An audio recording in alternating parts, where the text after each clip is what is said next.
Kako reagujete kad vidite svoju karikaturu, recimo Klas vas je par puta ili Koraks su vas par puta To mi je simpatično. sačuvate ponekad karikature? Pa ja mislim da neke čuvam, da, ima neke su uspele. Tako da, naročito su ove Koraksove dobre i mogu da kažem nešto da ipak su uvek bile dobronamerne, ali neke nisu bile, nekih drugih, ali to je zadatak karikature. I mogu da kažem, kad već govorimo o tim karikaturama, da je Koraks doneo nešto ubojito što naša ranija karikatura nije uvek uspevala da ima. To znači ona je uvek jedan vrlo analitičan i kritičan politički odgovor na neku temu. A šta vam kažu vaši ukućeni kad vide takvu karikaturu? Pa to, što majka svoje vremeno, onako kada malo iskrivemo, malo lice, da ga što te grdnog napravio, da me uteši, nisi toliko grdan koliko tamo izgleda. Recite mi, nedavno ste bili u skandinavskim zemljama i primetili ste da su žene mnogo zastupljenije u institucijama države i da primila vas je neka sasvim mlada ministarka, pa ste bili iznenađeni. Prvo ja sam bio gost predsjednice švedskog parlamenta. Sjajne žene, vrlo uticajne u političkom životu. I ovdje je ona bila, naš gost. Ja sam držao neku zdravicu koja se njoj nešto dopala. O tom odnosu sa ljudima, sa nacijama, kulturama i tako dalje. I onda kad sam tamo došao, ona je to organizovala stvarno na sjajnom nivou, si šla već na ulicu dole da me sretne. I želeo sam da vidim sve što sam želeo da vidim. Video sam u Švedskoj, bio sam susret čak i sa kraljem, što je bilo ovako dosta smešno, jer morate da ostanete u 4 oka i sad pravi u čemu nas ispostavilo da on ima ćerku koja je studira sociologiju, i kad je čuo da sam ja među ostalo predavao i sociologiju, onda me pitao koju bi ja temu njoj sugerisao za diplomski, i onda sam ja pričao o svojoj ćerki, tako da smo se slatko ispričali o ćerkama, a neko bi rekao to je bio jedan značajan državni razgovor. Međutim, to je uloga monarha u tim nordijskim demokratskim zemljama. To je tako jedna muzejska vrednost. On stanuje vrede van, onda dođe nekim svojim kolima kad nekoga treba da sretne i napravi se ta mala ceremonija i to je sav njegov uticaj tamo.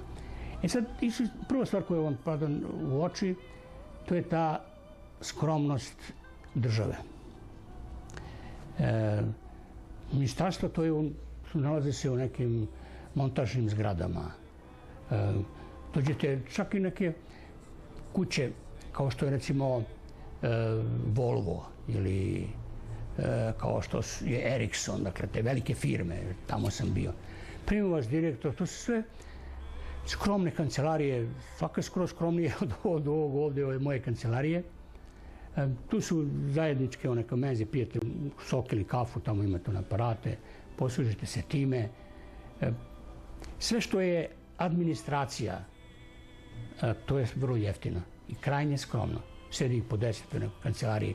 Postoji SIDA, se zove velika jedna asocijacija, humanitarna nevladina organizacija koja $100 miliona godišnje daje para u celom svijetu, mislim čak milijarda. Sedi njih 7-8 ljudi tamo, stisnu to skromno, okreću tolike pare. Drugo, što mi je palo u oči, kada smo došli tako u jednom, bilo je ministarstvo prosvete i došla je da mala devojčica, ja sam u farmerkama, na košulji, sa onom čašom Coca-Cola, ponudila da ja uzmem jednu čašu toga, onda smo seli za sto.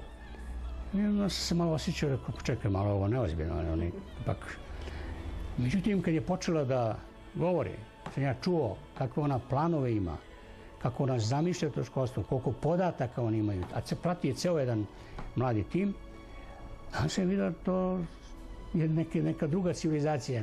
Kod nas kad dođete kod nekih naših biznismena, prvu stvar koju ću vam pokazati, to je 5-6 svojih kancelarija, koje šljašte, blješte, nabijene umetničkim slikama, mermer, nekakav sekretarice, onako ko zečica okolo, sve to treba. Odete tamo u tu fabriku, ono zarozano, nešto, neke polumašine stare koje rade ili ne rade, to je nešto što vas odmah dekuražira.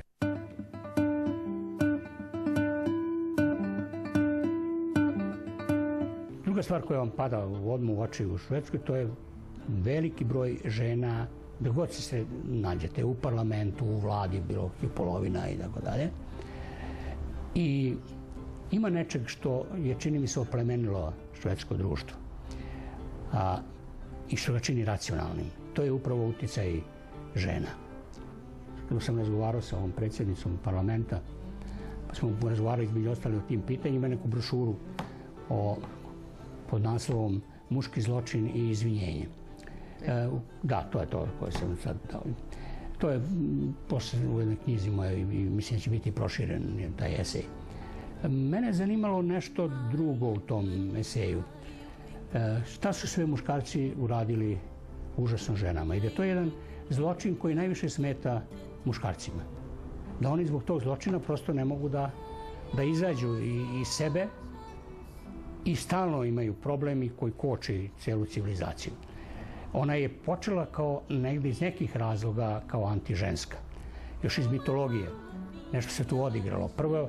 Tim prvim mitovima evropskim žene su bile boginje glavne, Demetra, Geja, one su bile osnovne. Posle su na neki način na malo vrata uvukli unutra Zevsa i neku novu generaciju koja se zagospodarila gore i tako dalje, praveći hareme po tom Olimpu.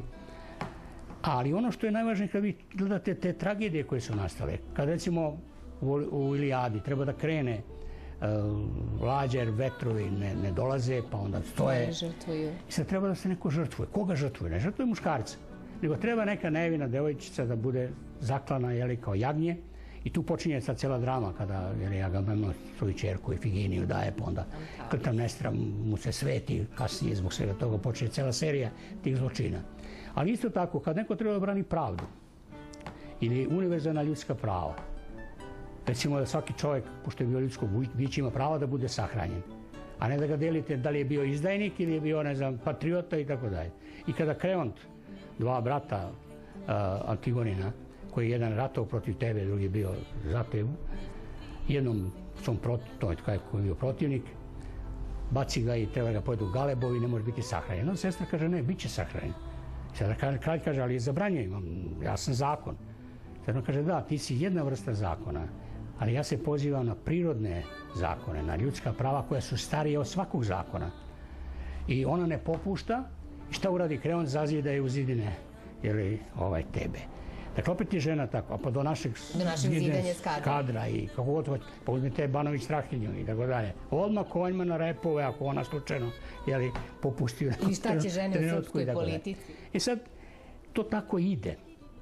Ono što je za mene bilo isto tako, ja sam to dosta čitao ove stare rimske istoričare, pa kad vi gledate kako je stradalo to, prvenstveno i senatori, sve onako potiču svi od nekog boga ili junaka, plemenitaštvo do neba. Čegović. Ali kad su došli carevi, Kaligula, Tiberije, Neron, tako dalje, onda su oni i svoje žene i svoje ćerke dovodili na orgije tim ludim carevima, od kojih se mnoge nikad nisu vraćale, štiteći tako svoju bednu karijeru. Sad da gledamo u crkvi, u srednjem veku. Crkva koja je mizogenijska, koja mrzi ženu u principu, kao navodno Eva je tu nešto skrivila, jadan siroma Adam, tele nije znao šta radi, pa eto neka zmija, pa Eva, pa to napravili sad. Oni su na taj način prebacili to Evi. I to imate u Svetom pismu, poslanici Pavlu i tako dalje, o tome da je žena izvedena iz pona, zato mora da sluša muža. To kad venčavaju, to slušate u crkvama, danas. Ali rezultat takvog shvatanja, naravno, za druge razloge, bio je jedan od najvećih zločina, verovatno u istoriji čovečanstva. Da su blizu 700.000 žena, uglavnom mladih, pametnih, lepih, osudili na lomače, spalili kao veštice, i tu si življavali svi mogući pravnici, episkopi, kardinali i tako dalje, da to sve treba u pepeo baciti. To je strašno. I to neko na to mora da odgovori. Pa onda kad gledate kasnije, Žena postaje pre svega roba. Pa kraljevi stari, recimo šumerski ili egipatski, su ostavljali po nekoliko devojčica. Ako putnik, neki namernik, neka vojska, horda neka prođe, da se s njima zabavlja, da ne ulazi u grad. Pa, ali to ima tu u 19. veku. Napoleon ulazi u Saragosu. Šta radi? Ona kaže, koji se grad ne preda, ne znam, onda 7 dana vojnici imaju pravo da rade šta hoće, da siluju, da daje, pošto Saragosa, zato se zove Semper idem, Saragosa uvek ista, koja se ne da. On da 7 dana slobode. Nije u Saragosi ostala ni jedna od Kaluđerice do Vojvodkinje žena koja nije silovana. To je 19. vek. More primjera o koje neću navoditi. Bilo šta, evo sad je ta tranzicija. Nema sreća kuda vojska prođe, znate. Ne, ali imate sledeće. Imate tranziciju. A imate i sad gde god vojska dođe. Tranziciju ste imali. Koji je prvi znak tranzicije? Da poseju pored drumova te devojčice koje treba da izdržavaju porodice i tako dalje. Pa imate trafiking, pa koga prodaju? Pre svega žene i devojke. Dakle, taj muški zločin je užasan. I ako se o toj ravnopravnosti polova ne progovori na pravi način, muškarci će ostati agresivni. Jer ono što ja kažem tu na kraju, vidjet ćete, mora na kraju negdje se zapita svaki muškarac. Pa čekaj, kako sam ja došao na svet? Žrtvom, brigom, patnjom jedne žene. Pa ja postojim uopšte zahvaljujući ženi. Počne od toga. Sad, hoću da kažem da i to je jedan mali pokušaj da se to sve situira u kulturu našu, čovečanstva.